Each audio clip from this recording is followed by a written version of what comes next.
This is not just a story about a restaurant. This is a story about dignity, about what happens when someone looks you in the eye and decides, before you've spoken a single word, that you don't belong.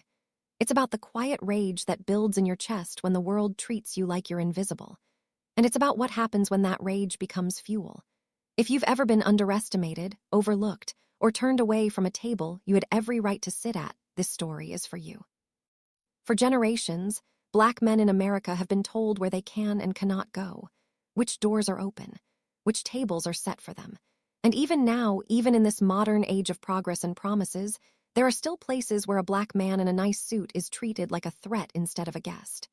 The signs may be gone, but the attitudes remain, hidden behind polite smiles and reservations-only policies. But what happens when the man who was turned away doesn't walk away defeated? What happens when he spends the next 15 years building something so powerful that the very people who rejected him have no choice but to notice? And what happens when he returns, not as a guest, but as the owner? I'm going to tell you this story because I lived every moment of it, every humiliation, every sleepless night, every hand that closed a door in my face, and every hand I shook when I finally walked through it as the man in charge. My name is James Whitmore, and by the time I'm finished, you'll understand why the maitre d', who once refused to seat me, now works for me. The first time I was refused service, I was wearing my father's suit. It was navy blue, slightly too big in the shoulders, with a faint smell of cedar from the closet where he kept it for special occasions. My mother had pressed it the night before, her iron moving slow and deliberate across the fabric like she was pressing a prayer into every crease.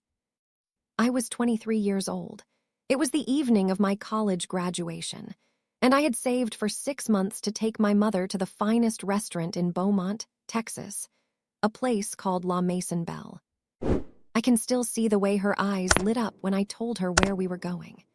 She had driven past that restaurant 100 times over the years, always looking through the window at the white tablecloths and the crystal glasses, at the people inside who looked like they belonged to a different world. "James," she said, her hand on her chest, "that place is too fancy for us." "No, Mama," I told her. "That place is exactly right for us." We arrived at 7 o'clock, right on time for our reservation. I remember the way the parking lot smelled, magnolia blossoms and fresh rain. I remember the sound of my mother's heels on the cobblestone walkway, the way she held my arm like I was escorting her to a ball. She was wearing her Sunday dress, the lavender one with the pearl buttons, and she had done her hair in soft curls that framed her face like a crown. She looked beautiful, she looked proud. We walked through the front door, and the hostess looked up from her podium. She was young, blonde, with a smile that faltered the moment she saw us. "Good evening," I said. "Reservation for Whitmore, party of 2. She looked down at her book, then she looked up at us, then she looked down again. "I'm sorry," she said, her voice suddenly flat. "I don't see that name." I felt my mother's grip tighten on my arm. "That's not possible," I said, keeping my voice calm. "I made the reservation 2 weeks ago. I have the confirmation number." I pulled out the piece of paper I had printed from their website. She barely glanced at it. "I'm sorry, sir. We're fully booked tonight. There must have been a mistake." I looked around the restaurant. Half the tables were empty. "There are tables available right now," I said. "I can see them." She didn't respond.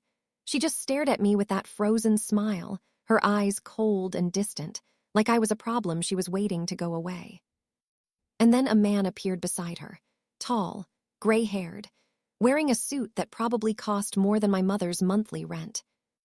"Is there a problem here?" he asked. "No problem," the hostess said. "Just a reservation mix-up. I was explaining that we're fully booked." The man looked at me. He looked at my mother. His eyes traveled from my borrowed suit to her Sunday dress, and I watched his face harden into something I recognized. Judgment, dismissal, the quiet verdict of a man who had already decided we didn't belong. "I'm the owner," he said, "and I'm afraid we can't accommodate you tonight. Perhaps you'd be more comfortable somewhere else." I want you to understand what that moment felt like. It wasn't anger, not at first. It was something worse. It was the sudden, sickening realization that no matter what I accomplished, no matter how hard I worked, how well I dressed, how politely I spoke, there were still people in this world who would look at the color of my skin and see nothing else. I had just graduated with honors. I had a job offer waiting for me in Houston. I had saved every penny I could spare to give my mother one perfect evening. And none of it mattered, not to them. My mother tugged at my arm. "James," she whispered, "let's just go." But I couldn't move. My feet were rooted to that marble floor, my chest tight with something I couldn't name. The owner smiled, not a kind smile, a satisfied one, the smile of a man who was used to getting his way. "Have a good evening," he said. And then he turned and walked away, leaving us standing in the doorway like strangers who had wandered into the wrong house. We drove home in silence. My mother stared out the window the whole way, her hands folded in her lap, her lavender dress suddenly looking like a costume from a play that had been canceled. When we pulled into her driveway, she finally spoke. "It's not your fault, baby." I gripped the steering wheel. "I know. They're ignorant people, small people. Don't let them take anything from you." I nodded, but I couldn't look at her, because if I looked at her, I would see the disappointment she was trying to hide, the humiliation, the quiet heartbreak of a mother who had watched her son be treated like he was worthless. She kissed my cheek and went inside. I sat in that car for an hour, watching the light in her kitchen window, thinking about everything I wanted to say and everything I couldn't. And somewhere in that hour, something changed in me. I wasn't just hurt anymore. I wasn't just angry. I was determined. Let me take you back before that night. Before the borrowed suit and the empty tables and the man who smiled like he had won something. I grew up in a small house on the east side of Beaumont, the kind of neighborhood where everybody knew everybody and nobody had much, but we shared what we had. My mother, Loretta Whitmore, raised me alone. My father died when I was 4, a construction accident that left us with nothing but his name and a stack of unpaid bills. Mama worked 2 jobs to keep us afloat. Days at the elementary school cafeteria, nights cleaning offices downtown. I remember the smell of industrial soap on her hands when she came home, the way she'd kick off her shoes at the door and collapse into her chair like her bones were made of lead. But she never complained, not once. "James," she used to tell me, "the world is going to try to put you in a box. It's going to tell you what you can and can't be, but you don't have to listen. You hear me? You don't ever have to listen." I heard her. I just didn't understand what she meant until that night at La Maison Belle. After graduation, I moved to Houston for my new job, entry-level position at a commercial real estate firm. I was the only black man in the office, and I felt it every single day. The other associates would go to lunch together. I was never invited. They'd gather around the coffee machine, laughing about golf games and weekend trips, and the conversation would quiet when I walked by. I learned to eat at my desk. I learned to arrive early and stay late. I learned to make myself so useful, so indispensable, that they couldn't ignore me even if they wanted to. And slowly, over the years, I rose. Not because anyone handed me anything, but because I outworked every person in that building. I studied properties on my weekends. I drove through neighborhoods at night, memorizing streets, learning which blocks were growing and which were dying. I built relationships with contractors, city planners, small business owners, anyone who could teach me something about how money moved through a city. By the time I was 30, I had closed more deals than anyone in the firm's history. By 35, I was a partner. By 40, I had started my own company. Whitmore Property Group, commercial real estate, acquisitions, development. I built it from nothing, just me. A rented desk and a phone that barely rang. But I believed in what I was doing. I believed that if I worked hard enough, if I stayed focused, if I never let the world's opinion of me become my opinion of myself, I could build something that would outlast me. And I did. But I want to be honest with you. Success didn't heal the wound from that night. It just buried it. Every time I closed a major deal, I thought about that restaurant. Every time I bought a new suit, one that fit perfectly, one that cost more than my first car, I thought about my father's borrowed jacket. Every time someone shook my hand and called me sir, I thought about the man who had smiled at me like I was dirt on his shoe. I didn't talk about it, not to my business partners, not to the women I dated, not even to my mother, who passed away when I was 38, still living in that same small house because she refused to let me move her anywhere else. "This is my home, James," she said. "This is where your father's memory lives. I'm not leaving." She died in her sleep, peaceful and quiet, the way she had lived. I was holding her hand when she took her last breath, and in that moment I made a promise to myself. I would never again let anyone make me feel the way I felt that night. Years passed. I built buildings. I bought buildings. I hired hundreds of people, black, white, brown, it didn't matter. What mattered was whether you could do the job and whether you treated people with respect. I became known in Houston as a fair man, a tough man, but fair. I didn't tolerate laziness, but I didn't tolerate cruelty either. I remembered what it felt like to be the outsider, the one who didn't belong, and I swore I would never make anyone else feel that way. By the time I was 52, Whitmore Property Group was worth over $300 million. I had offices in 4 cities. I had a penthouse downtown with floor-to-ceiling windows that overlooked the skyline I had helped build. And I had everything I thought I wanted. But there was still a hollow place in my chest, a room I had locked and refused to enter, a memory that surfaced every now and then, usually late at night, when the city was quiet and I was alone with my thoughts. La Maison Belle. I hadn't been back to Beaumont in years, hadn't driven past that restaurant, hadn't even looked it up online. I told myself I had moved on. I told myself it didn't matter anymore. But that was a lie, and I knew it. The call came on a Tuesday afternoon, in late September.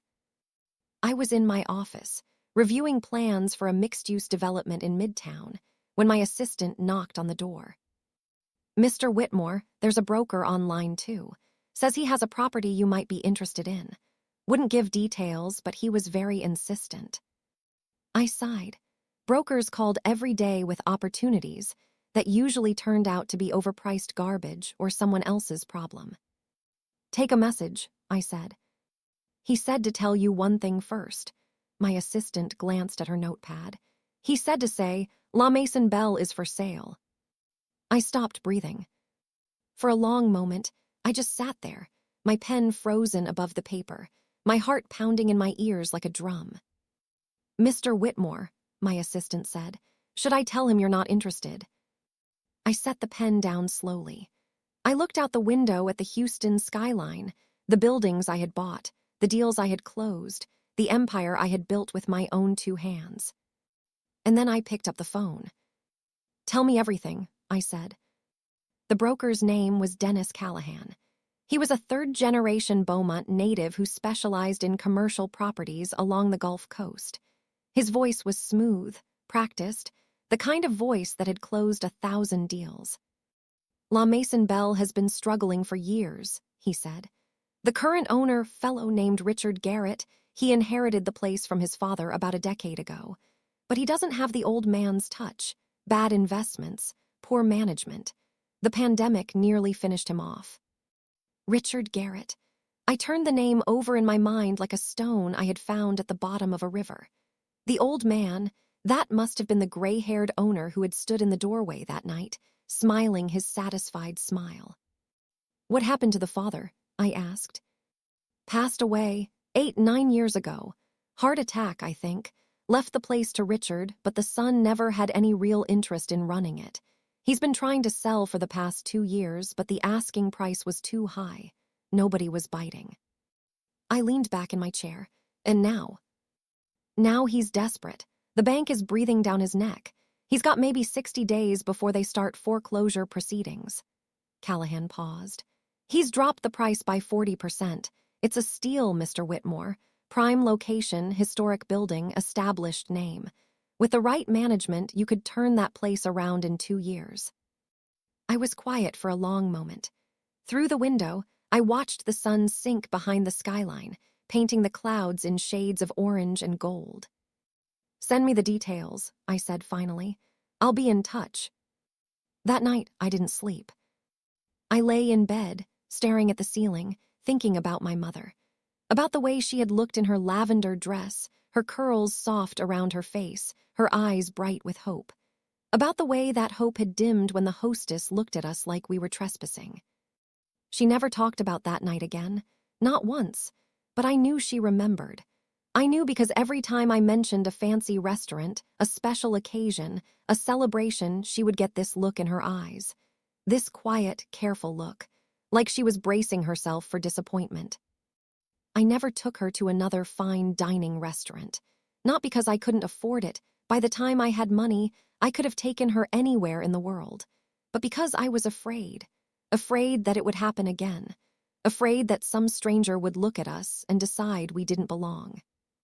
And now she was gone, and I would never get the chance to give her the evening she deserved. But maybe, just maybe, I could still make something right. The next morning, I flew to Beaumont. I rented a car at the airport and drove through the city I had once called home. It had changed, but not as much as I expected. The neighborhoods on the east side still looked tired, worn down by decades of neglect. The downtown was cleaner, more polished, with new shops and renovated storefronts trying hard to look prosperous.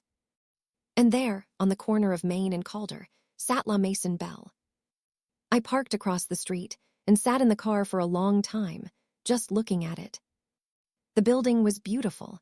That hadn't changed. White columns framed the entrance, and ivy climbed the brick walls like nature was slowly reclaiming the structure. The windows were tall and arched, the kind of windows that promised elegance and refinement. But when I looked closer, I could see the cracks. The paint was peeling near the roofline. The garden beds out front were overgrown with weeds. A small sign in the window advertised a limited menu due to staffing shortages. The lunch crowd was sparse, maybe 5 or 6 cars in a parking lot that could hold 50. This wasn't the proud, gleaming establishment that had turned me away all those years ago. This was a building in decline, a name that had lost its shine. And somehow, that made me feel nothing. I expected satisfaction. I expected to feel vindicated, even joyful at the sight of their fall. But instead, I just felt empty. Like I had been carrying a weight for so long that I had forgotten what it was like to stand up straight. I didn't go inside, not yet. Instead, I drove through the city, visiting the places I remembered from my childhood. The park where my mother used to take me on Sunday afternoons. The corner store where I bought penny candy with coins I found in the couch cushions. The cemetery where my parents were buried, side by side, under a simple stone that read, "Together in peace." I stood at their graves for a long time. "I'm thinking about buying that restaurant, Mama," I said quietly. "The one that turned us away. I don't know if it's the right thing to do or if I'm just trying to prove something that doesn't need proving anymore." The wind rustled the leaves overhead. A bird sang somewhere in the distance. "I wish you were here to tell me what to do." But she wasn't, and I would have to figure this out on my own. That evening, I met with Dennis Callahan at a coffee shop downtown. He was a compact man in his 50s, with a firm handshake and eyes that missed nothing. He slid a folder across the table, financials, property assessments, historical data. "It's all there," he said. "The building is solid. The kitchen equipment is outdated but functional. The real value is the name and the location. La Maison Belle has been a Beaumont institution for 50 years. With the right investment, it could be again." I flipped through the pages, scanning the numbers. The restaurant was hemorrhaging money, losses every quarter for the past 3 years. Staff turnover was high. Customer reviews had plummeted. "What's the owner like?" I asked. "Richard Garrett." Callahan hesitated. "He's difficult, doesn't take advice well, blames everyone but himself for the problems. His father built that place from nothing, and Richard has spent 10 years running it into the ground." "Is he the one making the decisions? Day to day, I mean." "Technically, yes, but most of the actual management falls to the maitre d'. Fellow named Thomas. He's been there forever, probably 25, 30 years. knows the place inside and out. I looked up. Thomas. Thomas Avery. Older guy, very polished. He basically runs front of house. Without him, the place would have closed years ago. I set the folder down. Thomas Avery. I didn't remember the name, but I remembered a face. A young man standing behind the hostess that night, watching everything unfold with careful, silent eyes. He hadn't said anything, hadn't intervened, but he had been there. "I'd like to tour the property," I said. "Tomorrow, if possible, but I don't want Richard Garrett there, just the staff. Tell them I'm an investor evaluating opportunities in the area. Don't use my name." Callahan raised an eyebrow. "May I ask why?" "You may ask," I said, "but I'm not going to answer." He studied me for a moment, then nodded. "I'll set it up." The next morning, I woke early and dressed carefully. I chose a charcoal gray suit, custom tailored, Italian wool, understated but unmistakably expensive. A white shirt, no tie. Leather shoes that cost more than my mother earned in a month back when she was cleaning offices. I looked in the mirror and saw a man I barely recognized. 52 years old, silver at my temples, lines around my eyes that hadn't been there a decade ago, but something else too. Something in the set of my jaw, the steadiness of my gaze. Confidence, not the borrowed kind, the kind I used to wear like my father's suit, hopping no one would notice it didn't quite fit. This was the real thing, earned through years of work and struggle and refusing to give up. I was ready. La Mason Belle was quiet when I arrived. The lunch rush hadn't started yet, and only a handful of staff moved through the dining room, setting tables, polishing glasses, adjusting the flowers in the center of each white tablecloth. Dennis Callahan met me at the door and introduced me to the general manager, a nervous woman named Patricia who clearly hadn't been told much about this visit. "We're so pleased you're considering us," she said, her smile too bright. "La Mason Belle has such a rich history. We've hosted governors, senators, even a few movie stars over the years." I nodded politely, but I was only half listening. My eyes were scanning the room, taking in the details, the worn carpet, the water stains on the ceiling, the subtle shabbiness that no amount of polishing could hide. And then I saw him. He was standing near the back of the dining room, watching me with the same careful, silent eyes I remembered from 30 years ago. Older now, of course. His hair had gone completely white, and his posture had the slight stoop of age. But it was him, Thomas Avery, the maitre d'. Our eyes met across the room, and I saw the exact moment he recognized me. His face went pale, just for a moment, a flicker of something that might have been fear or shame or simply the shock of the past walking through the front door. Then the mask came back, the professional composure, the practiced calm of a man who had spent decades managing difficult situations with grace. He walked toward me slowly, his hands clasped behind his back, his footsteps silent on the worn carpet. "Good morning, sir," he said. His voice was steady, but I could see a slight tremor in his fingers. "Welcome to La Mason Belle. I'm Thomas Avery, the maitre d'. I understand you're here to evaluate the property." I didn't respond right away. I just looked at him, really looked at him, and let the silence stretch between us like a rope pulled taut. "That's right," I said finally. "I'm considering an investment. I'd like to see everything. The dining room, the kitchen, the back offices, all of it." "Of course," he gestured toward the interior of the restaurant. "Right this way." The tour took over an hour. Thomas led me through every corner of La Mason Belle, explaining the history, the operations, the staffing structure. He was knowledgeable, professional, clearly devoted to the place. But beneath his polished exterior, I sensed something else. Exhaustion, resignation, the quiet weariness of a man who had watched something he loved slowly fall apart. The kitchen was outdated but clean. The equipment was old, some of it original to the restaurant's opening 50 years ago, but it had been maintained with obvious care. The walk-in coolers hummed steadily. The prep stations were organized. "Chef Marcus has been with us for 12 years, Thomas said, introducing me to a stocky man in a stained white coat. He trained in New Orleans, classical French technique with a Southern influence.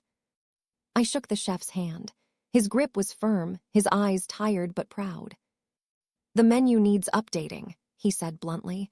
I've been telling them for years, but the owner, he trailed off, glancing at Thomas. The owner has his own vision, Thomas said carefully. I nodded, making mental notes. The food wasn't the problem. The staff wasn't the problem. The problem was leadership, vision, someone who cared enough to invest in the future instead of clinging to the past. After the tour, Thomas led me to a private dining room in the back, a small, elegant space with a single table and chairs upholstered in faded velvet. Can I offer you some coffee, sir? Or perhaps something from our bar? Coffee is fine. He disappeared, returning a few minutes later with a silver tray. He poured the coffee with the practiced grace of someone who had performed this ritual 1,000 times. Then he stood there, hands clasped, waiting. I took a sip of the coffee. It was good, rich and dark, with a hint of chicory. Sit down, Thomas. He hesitated. Sir. Sit down, I want to talk to you. He lowered himself into the chair across from me, his posture rigid, his eyes wary. For a long moment, I just looked at him. 30 years since that night. He had been young then, maybe mid-20s, just starting his career. Now he was an old man, his face lined with the weight of decades. Do you remember me? I asked. He swallowed. Yes, sir, I do. Tell me what you remember. He closed his eyes briefly, then opened them again. It was a graduation dinner. You made a reservation. I was the one who took the call, actually.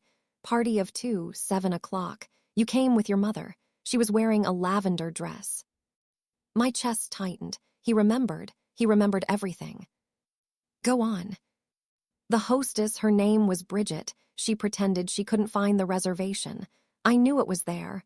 I had written it in the book myself. He paused, his voice dropping.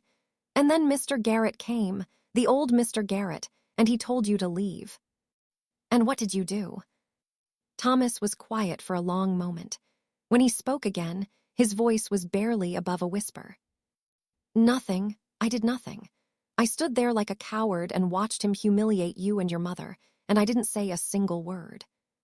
The silence in that room was heavy, suffocating, like the air itself had thickened with the weight of the confession. I set my coffee cup down carefully. Why? Thomas shook his head slowly. I was young, I was scared, I needed the job, I told myself it wasn't my place, that it wasn't my decision. He looked at me, his eyes wet. But those were just excuses. The truth is, I was a coward, and I've carried that shame with me every single day for the past 30 years. I didn't respond. I just let his words settle between us. After you left, he continued, I went to Mr. Garrett. I told him he was wrong. I told him you had a legitimate reservation, that you were dressed appropriately, that there was no reason to turn you away except... He stopped. Except the color of my skin. Yes, the word came out like a breath he had been holding for decades. He told me if I ever questioned him again, I'd be out on the street. So I kept my mouth shut. I kept my head down. And I told myself that staying meant I could do some good from the inside, that I could make sure it never happened again. Did it happen again? He nodded slowly. Not often, times changed, laws changed, but there were moments, subtle things, a reservation that mysteriously disappeared. A table by the kitchen instead of by the window, small cruelties that were easy to deny. He looked at me. I tried to stop them when I could, but I should have done more. I should have walked out the door the night they turned you away and never looked back. I sat with his words for a long time. I had expected anger when this moment came. I had expected the satisfaction of confronting someone who had been complicit in my humiliation. But instead, I felt something else. Pity, not for myself, for him. He had spent 30 years carrying this guilt. 30 years working in a place that represented everything he was ashamed of. He had watched the old Mr. Garrett die, and the son take over and the restaurant slowly crumble, and he had stayed through all of it. Not because he didn't care, but because he cared too much. Because leaving would have meant admitting what he had done, and what he had failed to do. "Why did you stay?" I asked. "After the old man died, you could have left." Thomas was quiet for a moment. "I told myself someone had to protect this place, protect the staff. They're good people, hardworking, decent. Most of them don't even know the history. They just need their jobs." He looked around the room, at the faded velvet, the peeling wallpaper, the chandelier that hadn't been properly cleaned in years. "But the truth is, I stayed because I didn't know how to leave. This place is all I know. It's my whole life." He met my eyes, and I suppose I was waiting. Waiting for what? For you, or someone like you, someone who would come back and make things right. I leaned back in my chair and studied Thomas Avery for a long moment. This man had witnessed one of the most painful moments of my life. He had stood in silence while I was humiliated, while my mother's dignity was stripped away in front of strangers. For 30 years, I had imagined what I would say to the people who had been in that room, the words I would use, the justice I would demand. But now, sitting across from this tired, broken man, I realized something. Revenge wasn't what I wanted. It never had been. What I wanted was restoration, not just for myself, but for everyone who had ever been turned away from a table they had every right to sit at. Everyone who had been made to feel small by people who confused their position with their worth. "Thomas," I said slowly, "I'm going to buy this restaurant." His eyes widened. "Sir, I'm going to buy it. And when I do, I'm going to need someone who knows this place inside and out. Someone who understands its history, the good and the bad. Someone who can help me build something new without forgetting what came before." He stared at me like I had just spoken in a language he didn't understand. "You're offering me a job." "I'm offering you a chance," I said. "The same chance I never got, the chance to make things right." For a moment, he didn't move. Then, slowly, his shoulders began to shake. He lowered his head, and I realized he was crying silent, heavy tears that fell onto the white tablecloth like rain on marble. "I don't deserve this," he whispered. "Maybe not," I said, "but grace isn't about what we deserve. It's about what we do with the second chances we're given." The next 3 weeks were a blur of negotiations, lawyers, and paperwork. Richard Garrett, as it turned out, was exactly the kind of man Dennis Callahan had described: arrogant, defensive, and utterly unwilling to accept responsibility for his own failures. When he learned that a buyer was interested, he initially tried to raise the price back to its original asking amount, convinced that his family's legacy was worth more than the market suggested. I let my lawyers handle the back and forth. I didn't want to meet him, not yet, not until the deal was done. But I did my homework. I learned everything I could about Richard Garrett, his failed investments, his gambling debts, the way he treated his employees. I learned that he had fired 3 head chefs in 5 years for insubordination, which usually meant they had disagreed with him. I learned that he rarely came to the restaurant anymore, preferring to manage from a distance while collecting whatever profits remained. He had inherited something beautiful and spent a decade destroying it. Not out of malice, necessarily, but out of carelessness. Out of the assumption that legacy was something you could coast on rather than something you had to earn. It reminded me of a lesson my mother used to teach me. A name is just a word, James. It's what you do with it that gives it meaning. Richard Garrett had done nothing with his name except tarnish it. The deal closed on a Friday afternoon in late October. I sat in a conference room in downtown Beaumont, surrounded by lawyers and bankers, watching Richard Garrett sign document after document. He was younger than I expected, mid-40s, soft around the middle, with the entitled air of a man who had never been told no. He didn't look at me during the signing, not once. His lawyers had told him the buyer's name, of course, but it clearly meant nothing to him. I was just another investor, another transaction, another step in his long retreat from responsibility. When the last signature was complete, his lead attorney slid the documents across the table to my team. The wire transfer was confirmed. The deed was transferred. La Mason Belle was mine. Richard stood up abruptly, buttoning his jacket with fingers that trembled slightly. For the first time, He looked directly at me. "I hope you know what you're getting into," he said. His voice was tight, controlled. "That place is a money pit. The staff is disloyal. The customers are demanding. You'll be begging to sell it back within a year." I rose from my chair slowly, adjusting my cuffs. "I appreciate the warning," I said calmly, "but I think I'll manage." He snorted. "You people always think you know better." The room went still.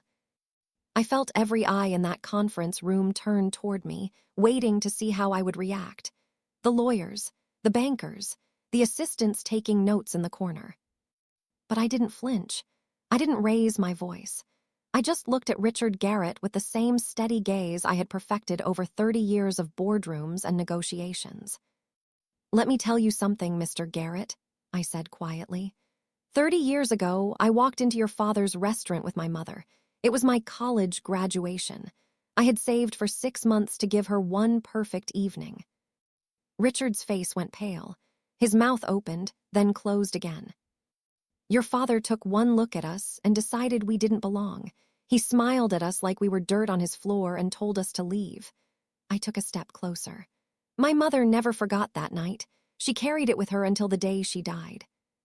The silence in the room was absolute. "I didn't buy this restaurant for revenge," I continued. "I bought it because I believe in what it could be, not what it was under your father, not what it became under you, but what it will become under me." I straightened my jacket. "So thank you for your warning. And goodbye, Mr. Garrett. I don't expect we'll be seeing each other again." He left without another word.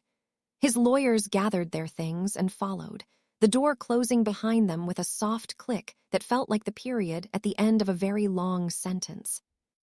I stood at the window, looking out at the Beaumont skyline, the water tower in the distance, the church steeples, the old neighborhoods where I had grown up. Dennis Callahan appeared beside me. "That was something," he said. "It was overdue." He nodded slowly. "What happens now?" I turned to face him. "Now we get to work."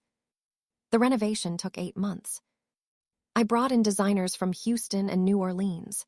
We gutted the interior while preserving the historic elements, the original moldings, the arched windows, the hand-carved fireplace in the main dining room. We installed a new kitchen with state-of-the-art equipment. We updated the electrical, the plumbing, the HVAC. But the most important changes weren't structural. They were cultural. I hired a new general manager, a woman named Sandra who had spent 15 years running fine dining establishments in Atlanta. I promoted Chef Marcus to executive chef and gave him full creative control over the menu. I brought in a sommelier, a pastry chef, a team of servers who understood that hospitality wasn't about hierarchy. It was about making every guest feel like they belonged. And I kept Thomas Avery. Not as maitre d'. He was ready to step back from front-of-house duties. Instead, I made him director of guest experience. His job was to train the staff in the art of true hospitality, to teach them that every person who walked through our doors deserved dignity, regardless of how they looked or dressed or spoke. "We're not just serving food," I told the team during our first all-hands meeting. "We're serving belonging. We're serving welcome. We're serving the thing that too many people have been denied for too long."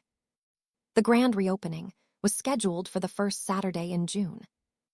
I sent invitations to everyone who mattered: city officials, local business leaders, journalists from Houston and Dallas and New Orleans. I hired a string quartet. I commissioned a new sign for the front of the building, carved from reclaimed wood and painted in gold leaf. But there was one invitation I wrote by hand. It was addressed to a woman named Zora Williams, the granddaughter of a man named Henry Williams, who had worked as a porter at the Beaumont train station for 40 years. Henry had dreamed of eating at La Maison Belle, but he had never been allowed inside. He had passed that dream to his daughter, who had passed it to Zora.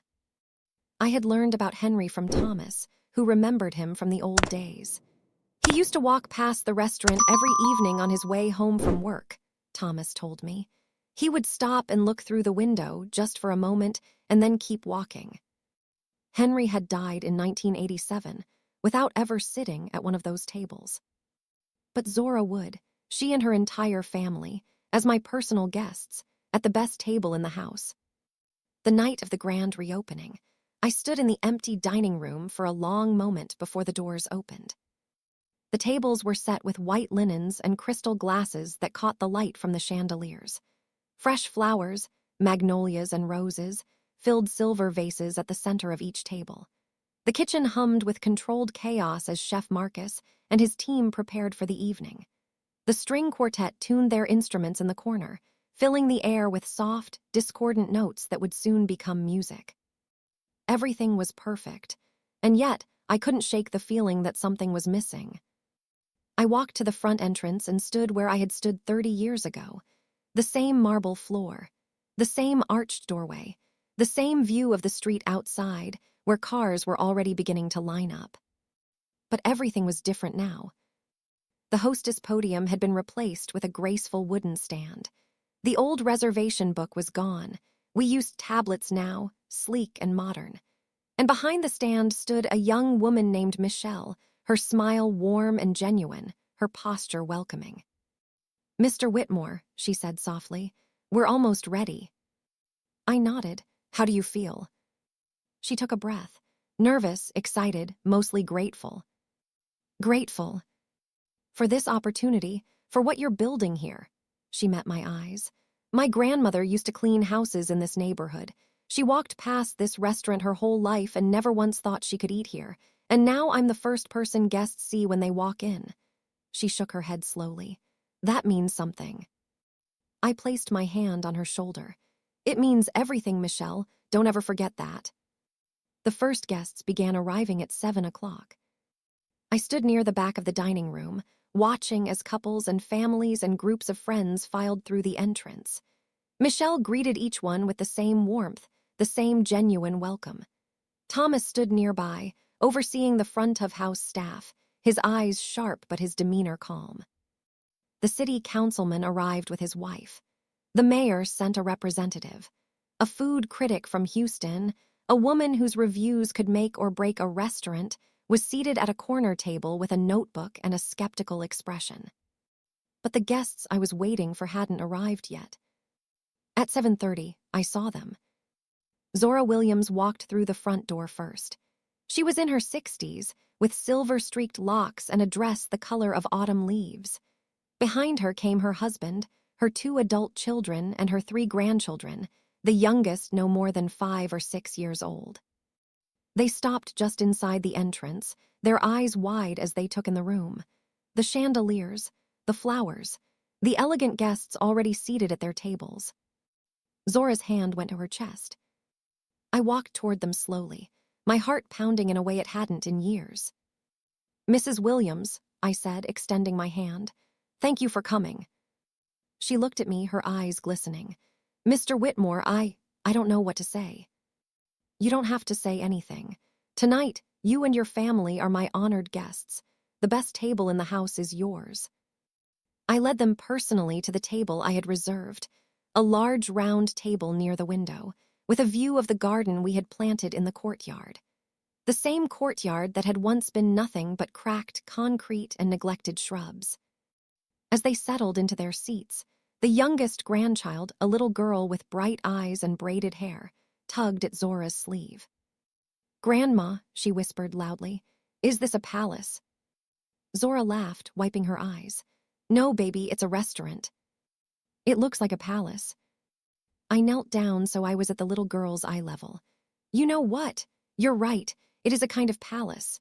A palace for everyone who was ever told they couldn't come inside." She looked at me with the pure, uncomplicated curiosity of childhood. "Were you told that?" "Yes, I was. A long time ago, right here in this very place."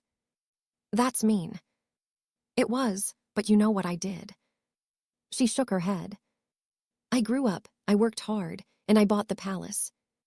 Her eyes went wide. "You own the palace." "I do." She grinned a big, bright, beautiful grin. "That's so cool." The evening unfolded like a dream. Course after course emerged from the kitchen, each one a masterpiece of flavor and presentation. Gulf shrimp with Creole butter, slow-braised short ribs with root vegetables, a chocolate souffle that earned gasps from every table. The string quartet played softly. Laughter and conversation filled the room. The food critic scribbled notes, her skeptical expression gradually softening into something like admiration. And at the center of it all, Zora Williams and her family ate and talked and celebrated. The little girl with the braids tried escargot for the first time and made a face that sent the whole table into laughter. Zora's husband raised a toast to Henry, the grandfather who had dreamed of this moment and never lived to see it. I watched from a distance, my chest tight with something I couldn't quite name. This was why I had bought the restaurant. Not for revenge, not for validation, but for this, the sight of a family sitting where they had always belonged, finally welcomed, finally home. Near the end of the evening, Thomas Avery approached me. He looked different tonight, lighter somehow, like a weight had been lifted from his shoulders. "Mr. Whitmore," he said quietly, "there's someone at the door asking to see you. He doesn't have a reservation." I frowned. "Who is it?" Thomas hesitated. "Richard Garrett." The name hit me like a cold wind. I hadn't seen Richard since the day the deal closed. I hadn't thought about him much, either. I had been too busy building something new to dwell on what had been destroyed. But now he was here, at my door, on my opening night. "Did he say what he wants?" "No, sir. He just asked if he could speak with you. He seems—" Thomas paused, searching for the word. "Different." I considered my options. I could have him turned away. It would be poetic, in a way, the son of the man who had rejected me, now rejected in turn. But that wasn't who I wanted to be. That wasn't the legacy I wanted to build. "Bring him to my office," I said. "I'll see him there." Richard Garrett looked like a man who had lost everything. His suit was wrinkled. His eyes were red-rimmed. He stood in the doorway of my office, the same office that had once belonged to his father, like a child waiting to be scolded. "Thank you for seeing me," he said. His voice was hoarse, broken. I gestured to a chair. "Sit down." He sat. His hands trembled slightly as he rested them on his knees. "I didn't come to cause trouble," he said. I needed to say something before I leave town." "You're leaving?" He nodded. "There's nothing left for me here. The restaurant was all I had, and I destroyed it." He looked up at me, his eyes wet. "Just like I destroyed everything else my father built." I didn't respond. I just waited. "I heard what you said in that conference room," he continued. "About your mother, about graduation night." He swallowed hard. "I didn't know, I swear to God I didn't know. My father never told me about any of it. I thought we were the good guys, the pillars of the community." He laughed bitterly. "What a joke." "Your father did what a lot of men did in those days," I said carefully. "He made choices based on fear and prejudice. That doesn't make it right, but it does make it understandable." "And me?" Richard's voice cracked. "What's my excuse? I inherited a restaurant that was built on exclusion, and I did nothing to change it. I just collected the checks and looked the other way." He shook his head. "I'm no better than he was, maybe worse." I looked at this broken man, the son of the man who had humiliated me, and I felt something unexpected. Compassion. Not forgiveness, not yet, maybe not ever, but compassion, because I could see that Richard Garrett was not a monster. He was a man who had been shaped by his father's sins and had never found the courage to break free. "What do you want, Richard?" I asked. He was quiet for a long moment. "I want to apologize," he said finally. "Not because it changes anything, not because I expect you to forgive me, but because I need to say it, for my own soul." He looked at me, his eyes filled with a pain I recognized, the pain of carrying something too heavy for too long. "I'm sorry," he said, "for what my father did to you and your mother, for what I failed to do when I had the chance, for all of it." The words hung in the air between us. I didn't respond right away. I let the silence stretch, let the weight of his apology settle into the room. And then I spoke. "I accept your apology, Richard, not because you deserve it, but because I refuse to carry your family's sins any longer." Richard Garrett left that night without another word. I watched him walk through the dining room, past the elegant tables, past the laughing guests, past Zora Williams and her family enjoying their dessert, and disappear through the front door into the darkness. I never saw him again. I heard, months later, that he had moved to Arizona, started over with a small diner in a town no one had heard of. Whether he found peace there, I don't know. Whether he ever truly changed, I can't say. But that night, something shifted in me. For 30 years, I had carried the weight of that humiliation. It had driven me, shaped me, pushed me to build an empire that no one could ignore. But it had also hardened something inside me, a small, cold stone lodged deep in my chest that I had mistaken for strength. When I accepted Richard's apology, I felt that stone begin to crack. Not because his words were magic, not because forgiveness was easy, but because I finally understood something my mother had tried to teach me all those years ago. The world is going to try to put you in a box. It's going to tell you what you can and can't be, but you don't have to listen. For 30 years, I had been listening, not to the voices that told me I couldn't succeed, I had proven those wrong, but to the voice that told me I had to prove them wrong. The voice that said my worth was measured by my revenge, that I wouldn't be whole until the people who hurt me were brought low. But revenge wasn't wholeness. It was just another kind of prison. And that night, standing in the restaurant I had bought with my own hands, I finally walked free. The reviews came in the following week. The Houston food critic, the one with the notebook and the skeptical expression, wrote a piece that went viral. She called La Maison Belle a resurrection story and praised not just the food but the philosophy behind it. "This is not a restaurant that serves meals," she wrote. "It is a restaurant that serves redemption. Every detail, from the warm welcome at the door to the intentional diversity of the staff to the portraits of local civil rights leaders on the walls, speaks to a vision of hospitality that goes beyond commerce. James Whitmore has not just bought a restaurant. He has reclaimed a space that was once used to exclude and transformed it into a place of radical belonging." The reservations flooded in. Within a month, we were booked solid for the next 6 weeks. Within 3 months, we had expanded our hours to include a Sunday brunch that became the most sought-after table in East Texas. But the numbers weren't what mattered most to me. What mattered were the letters. They came from all over the country, handwritten notes from people who had read the articles, heard the story, felt something stir in their own hearts. A woman in Alabama wrote to tell me that her grandfather had been turned away from a restaurant in Birmingham in 1962, and that she had cried when she read about La Maison Belle. A man in Chicago wrote that he had been denied service at a bar in his own neighborhood just last year, and that my story had given him hope.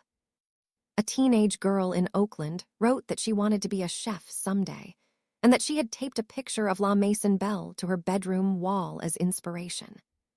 Those letters sustained me on the hard days. The days when the kitchen equipment broke down. The days when a customer complained about something petty. The days when I wondered if any of it made a difference. It did, it does, it always will.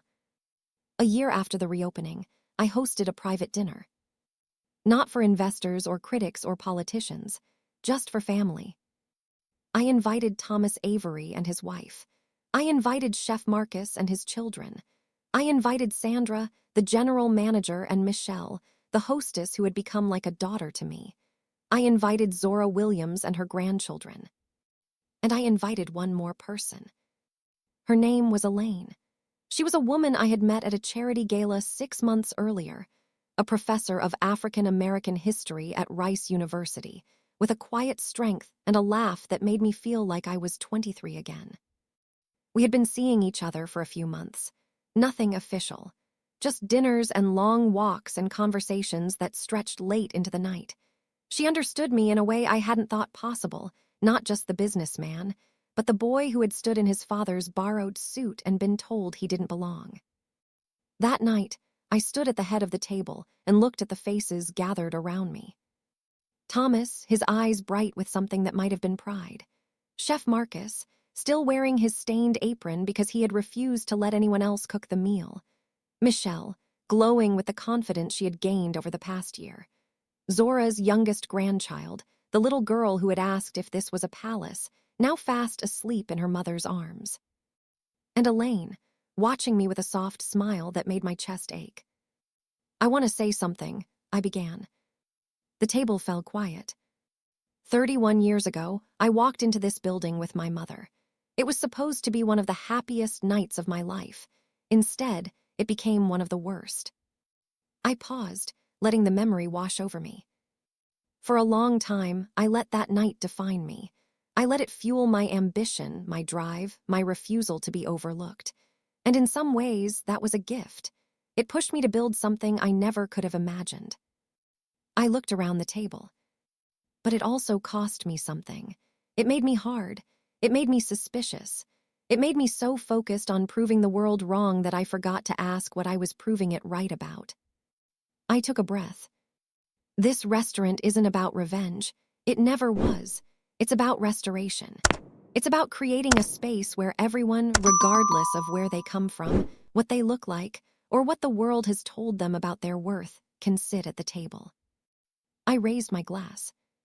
To everyone who was ever turned away, to everyone who was ever made to feel small, to everyone who is still fighting for their place at the table. I looked at Elaine, at Thomas, at the sleeping child in her mother's arms. This is for you. This is for all of us. The years that followed were the fullest of my life. La Maison Belle became more than a restaurant. It became a movement. We launched a culinary scholarship program for students from underserved communities. We partnered with local schools to teach children about food, history, and entrepreneurship. We hosted community dinners where anyone could eat for free, regardless of their ability to pay.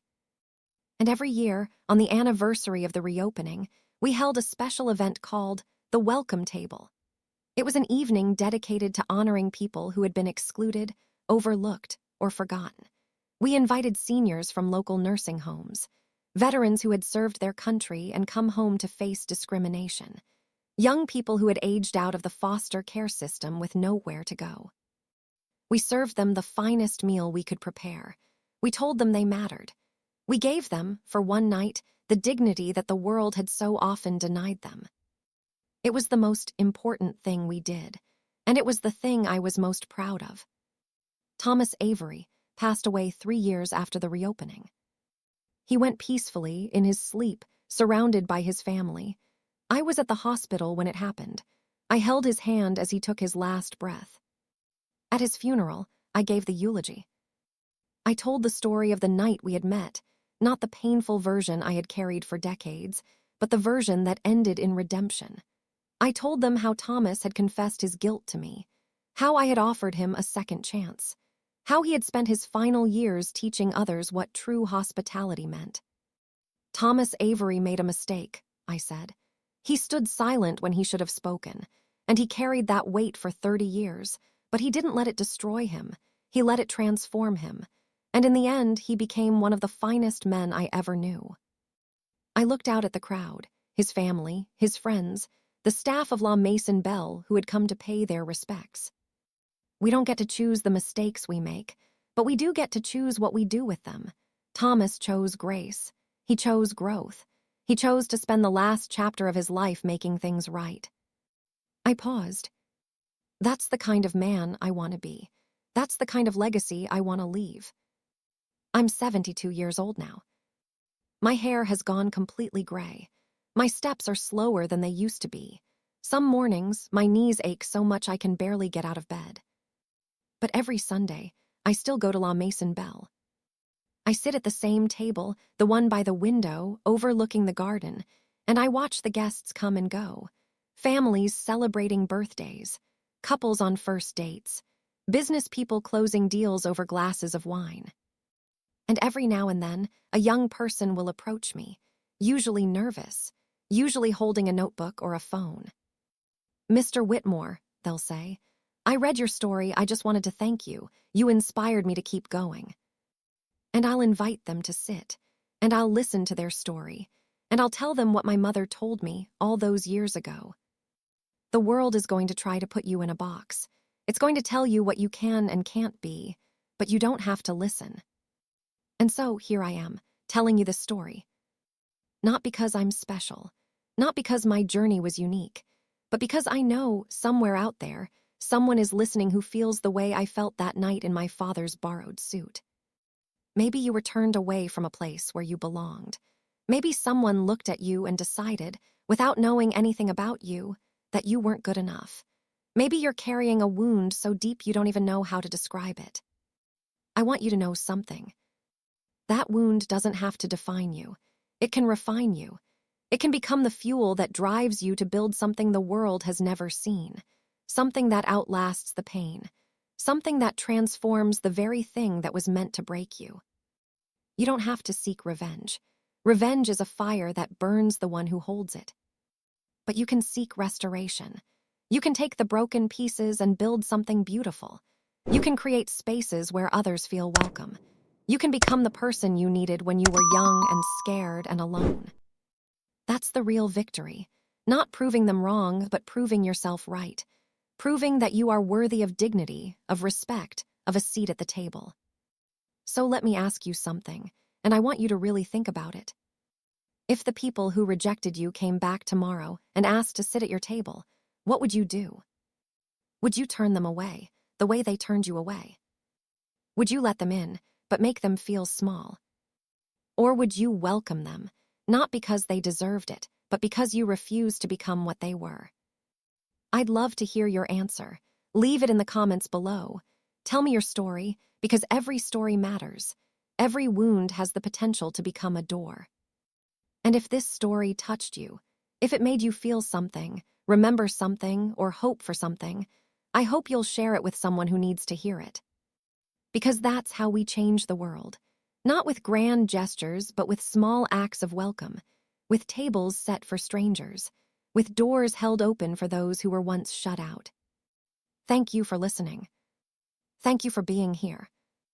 And thank you for claiming your seat at the table. Until next time.